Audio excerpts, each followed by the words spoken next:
Hello, first graders, and welcome to another lesson of Readers Have Big Jobs. Readers, can you think of ways to make your reading sound great? I was thinking about what I can teach you to help you do a really good job on your audiobooks. I thought about who I could call on to help me. Friends, family, or teachers? Then I thought about our song, Be the Boss of Your Reading. Do you remember that song? Be the boss of your reading, be the boss. Be the boss of your reading, be the boss. When the job gets really tough and you wanna huff and puff, be the boss of your reading, be the boss. Then I figured it out. You can figure out how to do this job on your own. Today, I want to teach you ways to make your reading sound like a reading star. Here are some ways to sound like a reading star. Scoop up lots of words. Look out for clues like dialogue tags. Change your voice to sound like the character.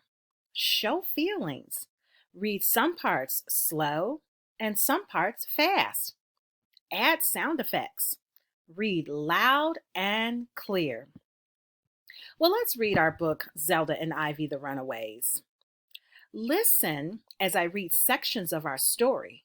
Notice how I make my reading sound like a reading star.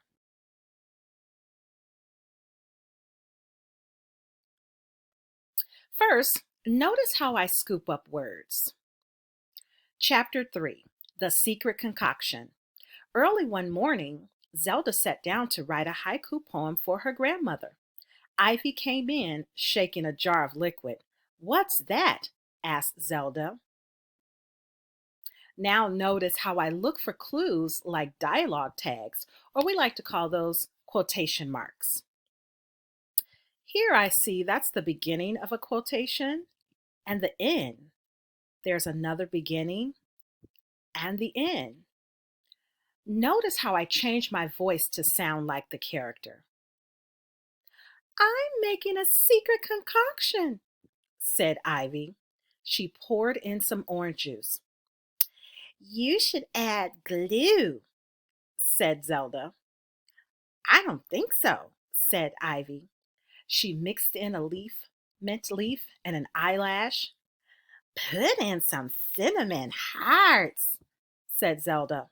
"Make it a love potion." Now notice how I show feelings. Ivy screwed the top back on the jar. "No," she said. "What are you going to do with it?" asked Zelda. "We'll see," said Ivy. She gazed at the jar. She wasn't sure herself.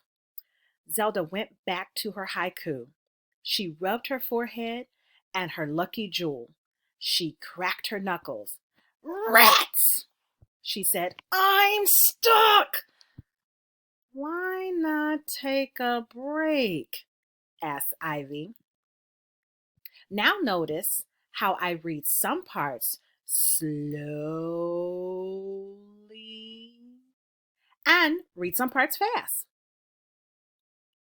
Ivy opened a bag of Nutty Crunches and gave a handful to Zelda. Then she popped one into the jar. Zelda sat down again. "I will finish this poem if it's the last thing I do." Eugene came over to play Go Fish with Ivy. They were on their eighth game when Zelda jumped up and stomped away. "I give up," she said. "Zelda is having a hard day," said Ivy. "She's out of ideas." Now, notice how I add sound effects. "I know what she needs," said Eugene. "Dun dun dun dun! Creative juice."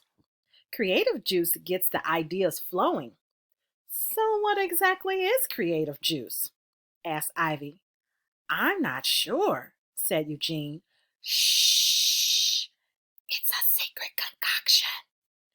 Perfect, said Ivy. Eugene and Ivy got to work. Now notice how I read some parts loud and clear. When Zelda came back downstairs, Ivy handed her a present. Open it, said Eugene. Zelda tore off the paper and read the label, Creative Juice. How does it work? Ivy sprinkled the creative juice on Zelda's head. Some of it spilled on the journal as well. My poem is ruined, wailed Zelda. She threw herself down on the floor. Then she looked carefully at her journal. She turned it one way and the other. Wait a minute, she said. This looks like a lake at sunset. She got out her colored pencils. I'll make a picture for grandmother instead. Now, try this strategy with one of your own books. Remember to make your reading sound like a reading star.